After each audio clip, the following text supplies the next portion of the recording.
જય ગૌ માતા જય ગોપાલ. જોઈ લો મિત્રો, આજે હોસ્પિટલની અંદર પડખા ફેરવવાના, પછી ગોળવાળું પાણી, એના પછી ખોળ, પછી નિરણ. આ હોસ્પિટલની જે ટીમ છે ને એ તો આમાં રહી ન હોગે, કારણ કે એટલી વાયસ આવતી હોય અને ગૌ સેવકો સરસ સેવા આપી રહ્યા છે. બહુ ધન્યવાદ દેવો છે કે આવી ગરમીની અંદર, બફારાની અંદર, આ પેક શેડની અંદર બીમાર હોય કે જેવા પડખા ફેરવો તો હેઠેથી હાથ ફેરવે તો દવા પાઠા થઈ ગયા હોય અને આને આ વ્યક્તિ હાથમાંથી પડખા ફેરવો એટલે બહુ મોટું સેવાનું કામ કહેવાય. કારણ કે આ પડખા ન ફેરવે ને એટલે આના એક બાજુના સાંભળા હોતી ઓલા થઈ જાય, કોસા હાથમાં આવી જાય, પડખા ફેરવતો નથી.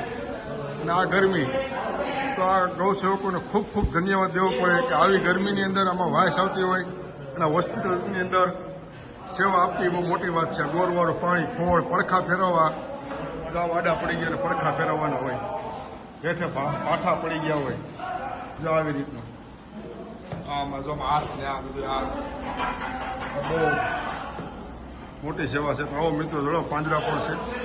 બોલો કૃષ્ણ પ્રિયા ગૌ માતા કી.